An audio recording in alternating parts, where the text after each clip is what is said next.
ڕێز و سڵاوەوە بینەرانەوە گوێگرانی خۆشەویستی تەلەڤیزیۆنی کۆمەڵا بە بەرنامەی لەگدان و هەڵوێز لە قسمەتەوەی خۆشەویستدەم لە بەنامەیەم جارشدا چەند بابەتێکمان ئامادەکردەوە بۆتان دەخوێنەوە. بابەت یەکەمیشمان بە ناونیشانی ئێران لە دوولە مەست و حەیرانە. ئەمە ناونیشانی بابەتێکە لەلایەن حەمەدەمین سلێمانەوە ئامادەکراوە. بەم جۆرە دەست پێ دەکات.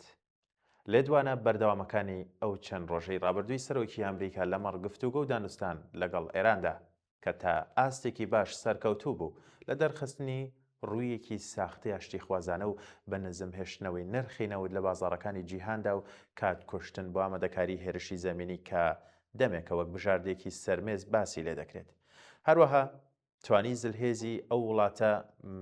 زلهێزی ئەو وڵاتە بڵێن لە پاراستنی هاوسەنگی ئیدارەی جیهان بپارێزی و دڵڕاوکی وڵاتان لەو شەڕەکەم بکاتەوە.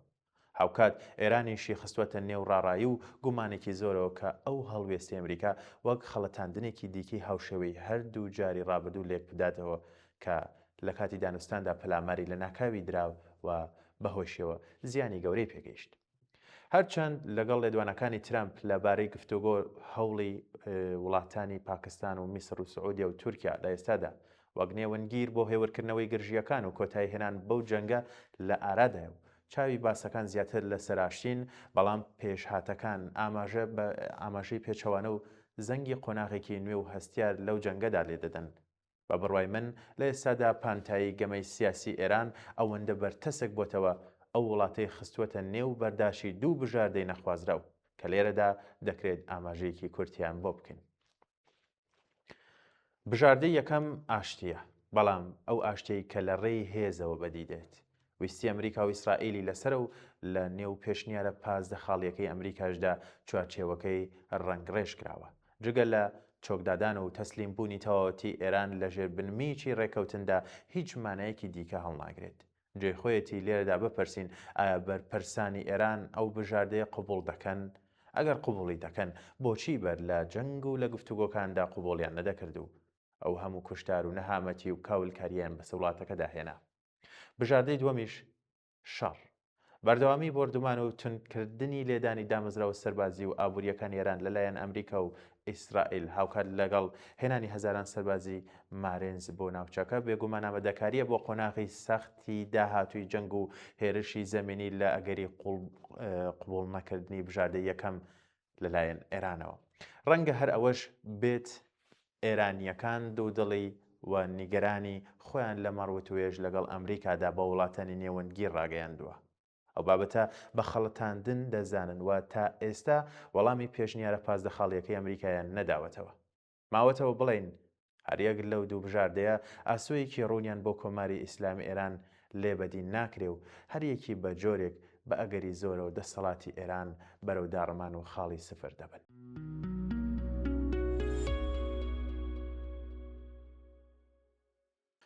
بابەتێکی تریشمان بە ناونیشانی لایەنی چەپ لە ناو سیاسەتی دروست و سیاسەتی نادروست. لە ساتە مێژوویە هەستیارەکاندا هەمیشە بزوتنەوە شۆڕژگەڕەکان ڕووبەڕووی تاقیکردنەوەیەک دەبنەوە لە نێوان هەڵبژاردننی دروستترین سیاسەت بۆ ڕووداوەکان.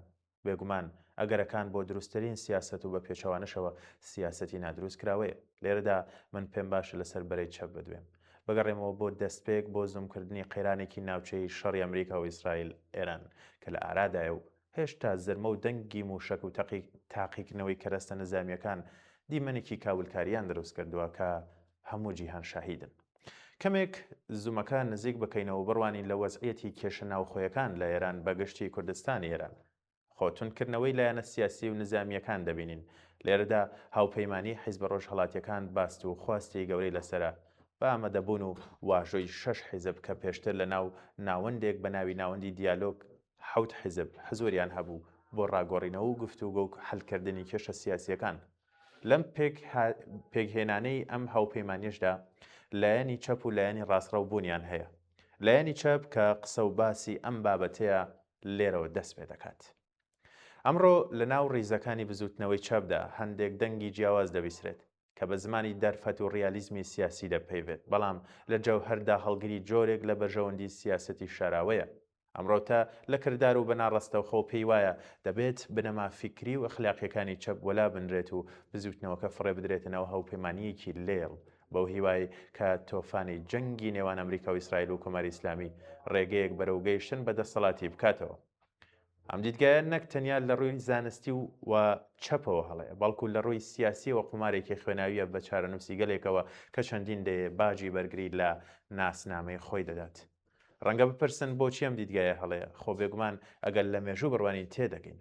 ئەو هێزەی کە بە پشتیوانی فڕۆکەوچەکی دەوڵەتە زلهێزەکان و لە چوارچێوەی ئەجەندایەکی دەرەکیدا دەچێتە ناوچەیەکەوە ناتوانێت لە دوای ڕووخان ببێتە خاوەنی بڕیاری سەربەخۆ.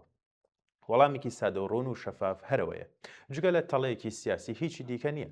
ئەوەی بتەوێت جەوهەری چەپ بگۆڕی بۆ پاشکۆیەکی بێدەنگی ئەو هێزانی کە تەنیا بۆ بەرژەوەندی کاتی خۆیان مامەڵە بە مەسەلەی کوردەوە دەکەن. چاوەڕێکردن لە ئەمریکا و ڕۆژئاوە بۆ هێنانی ئازادی زۆر زیاتر لە وەهمێکی سیاسیە و جۆرێکە لە ئیفلاسی فکری کە تێیدا ئێرادەی جەماوەر دەکرێتە قوربانی چاوەڕوانی بۆ موعجیزەی دەرەکی. مەترسیە هەرە گەورەکەش لەوەدایە کە ئەم قومارە سیاسیە لە کاتێکدا دەکرێت کە هێشتا ڕژێمی کۆماری ئیسلامی خاوەنی ماشێنێکی داپلۆسین و کە بکردنی دەنگە ناڕازیەکان و لەو لاوەش خودی شەڕی ئەمریکا لەگەڵ ئەو ڕژێمە بۆ سازانە نەگۆڕین دەسەڵاتەکەی.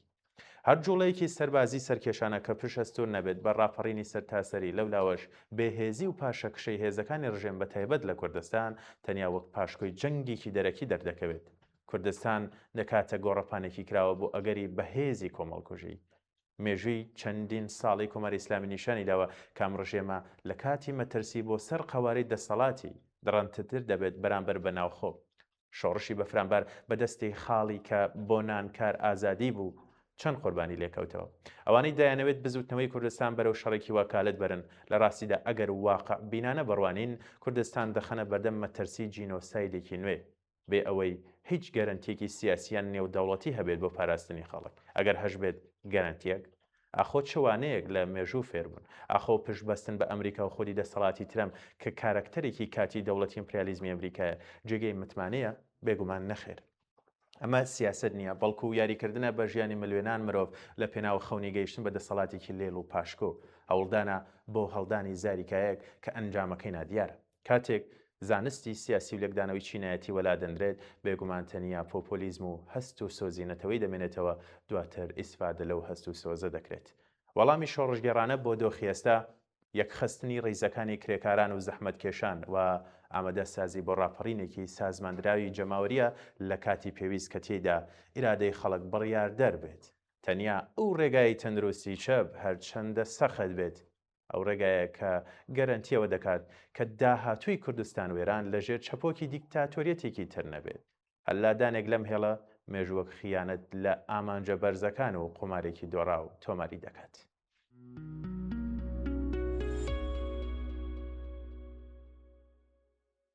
بابەتێکی ترمان بەناونیشانی شەل نییە و پایشکاوە. ئەمە ناونیشانی بابەتێک لەلایەن غازی حەسەنەوە دەکراوە. ئەم جەنگە هەنووکە لەگەڵ ئێران بەڕێوە دەچێت.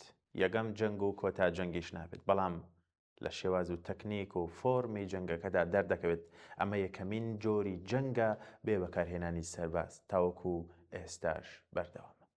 لە یەکادا قسە لەسەر گفتوگۆ و دانستان و ئیجازە هێرش و پەلاماری موشکباران و فڕۆکە بەردەوامە. قسەی زۆر لەسەر نەهێنیەکان و لێدوانەکان و پێشبینی ئەم جەنگە دەکرێت. لێدوانەکانی سەرۆکی ئەمریکا دۆناڵد ترامپ یەکجار زۆرە و قسەکانیشی ڕاستەوە خۆی و کاریگەرە و بەرپرسەکانی ئەمریکاش دەڵێن هەموو شتێک هەر خۆیەتی و ئەو چ بڵێت ئەوە دەبێت ڕوودات. ئاخەوتنەکانی ئەوەیش لە تەک جدیەت و پێداگیری پڕە لە نوکتە و تەسلیم بوونی خەندە و سەما و بە توندی وەڵامدانەوەی ڕۆژنامەنووسان. هەڵوێستی رووسیا لەم جەنگە هاوکار و پاڵپشتی کاری ئێرانە، لای هیچ کەسێکی شاراوەی نیە کە مانەوەی دەسەڵاتی هەنووکەی ئێران بۆ رووسیا وەکو بەشێک لە مانەوەی بەهێز و پاراستنی پێگەی رووسیا لە ڕۆژهەڵاتی ناوەڕاستدا دەنرێت. سەرباریەوەش دەیەوێت کارەساتی ئیداری جەنگ لە ئۆکراین دوور لە ڕاگەیاندن درێژە پێ بدات. نابێت ئەو شکانە لە بەرچاو نەگرین کە لە سووریا و شوێنەکانی دیکە ڕوویدا. بەرەی ئەمریکا و ئیسرائیل سەرکەوتنیان بەدەزێنا و رووسیا و ئێران بە تایبەتی بڵێن دەست بەتاڵی دەرچوون. سێرگی لاڤرۆڤ وەزیری دەرەوەی رووسیا شەوی پێنجشەمە 26 ئاداری 2026 زاینی لە هەفپەیڤینێک لەگەڵ کەناڵی فەڕەنسا بڵێن کەناڵی 2 فەڕەنسی ڕایگەیاند مۆسکۆ و تاران خاوەنی ڕێکەوتنی هاوکاری سەربازی و تەکنیکین و رووسیا جۆرەها بەرهەمی سەربازی داوەتە ئێران بەڵام ناتوانن ئەو تۆمەتانە قوبوڵ بکەن کە دەڵێن لە ڕووی هەواڵگیریەوە هاوکاری ئێرانیان کردووە. لێدوانەکەی لاڤرۆڤ وەکو ئەم مەسەلە کوردیە ڕەفتار دەکات کە دەبێژێت شەلنیە و پایشکاوە. ئەوان بەکردەوە دۆست و هاوکاری هەموو شتێکی ئێرانن ئەوەی ئەو دەیەوێت بیشارێتەوە لای خەڵکی یاسای ئاشکرا و ڕوونە. ئەمەش پەیوەندی بەوە هەیە سادەترین هاوڵاتی لە دنیا دەتوانێت لە ڕێگەی ئینتەرنێتەوە لەم سەردەمەدا نهێنی ترین نهێنی بەدەست بهێنێت. ئەوانەی پێیان وایە ڕێبازی ماکیاڤیلی لەم سەردەمەدا دەتوانێت کاریگەر بێت بە هەڵەچوون چونکە هەنووکە جەنگ و ئاشتی باشکرا و بە واقعی بەڕێوە دەچێت. رووسیا پێش چەند هەفتەیەک پێشنیارێکیان بۆ ئەمریکا هەبوو ئەویش بریتی بوو لە سازش بە ئێران و ئۆکراین واتە رووسیا پشت بکاتە ئێران و ئەمریکاش پشت بکاتە ئۆکراین. بەڵام ئەمریکا ئەم بیرۆکەیە و سازانەی ڕەت کردێتەوە وەکو گوتم رووسیا هەنووکەش بە استراتیژی ماکیاڤیلی دەیەوێت دیدارەی پەیوەندیەکان بکات پێی وایە ئامانج پاکانە بۆ ئەمڕاز دەکات لە گاڤێکدا هەمیشە ئەمریکا بەوە تۆمەتبار دەکەن کە دۆستایەتی هەتاسەر نییە بەڵام بەژەوەندی هەتاسەر هەیە. دۆناڵد ترامپ جیاواز لە ڕێبەرەکانی پێشخۆی لە ئەمریکا و تەنیا لە ئاستی جیهانیش زۆر شت لەو مەبەستانەی هەیەی باشکرا ئاماژەی پێدەکات خێرایە و کاردانەوەکانی کتوپەڕن هەڵگەڕانەوە و بادانەوەشی تێدایە قسەکانی بەمە دەردەکەوێت ترەمپیزم خەریکە ڕێچکێکی تایبەت لە ئیدارە و سیاست و ململانێ لە نێوان ئەمریکا و جیهانیش نمایش بکات و دەڵێت من متمانم بە کەس نییە تەنیا بڵین تەنانەت بە تۆش. هەندێک لە شرۆڤەکارانی نێو ئەمریکا پێیان وایە رووسیا سودمەندی یەکەمی ئەم جەنگەیە لە ڕووی ئاوریە و ترەمپ پێویستی بە ڕووبەڕووبنەوەی شیو و پۆتین نییە چونکە ئەمانە بەرەی خۆدزینەوە پیادە دەکەن واتە ئێران زۆر لەو بوارەدا هاوکاری ئەم دوو وڵاتی پێدەگات. کارێکی ئاسان نییە لە درێژە کێشانی جەنگ ئەمریکا بتوانێت بە تەنیا ڕوبەڕووی ئەم هەموو کێشە و ئەگەر و ئاڵۆزی و مەترسیانە بێتەوە بە تایبەتیش ئەگەر جەنگەکە درێژەی کێشە.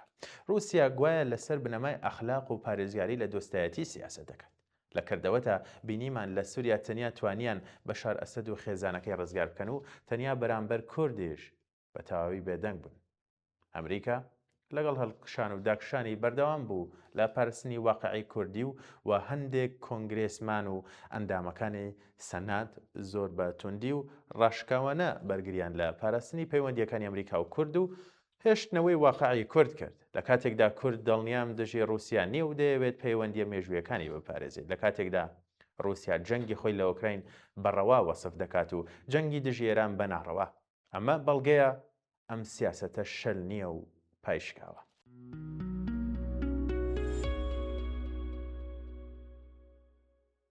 بەڵێ بینەران و گەگرانی خۆشەویست بابەتەکانی ئەم جارەی بەنامەی لێکدان و هەڵوێستیشم پێشکەشکردن سپاس بۆیەوە کە تاوکو تەیان بەرنامەی لەگەڵمانە بوون تاوکو بەنامەیەکی تر هەر شاد بن.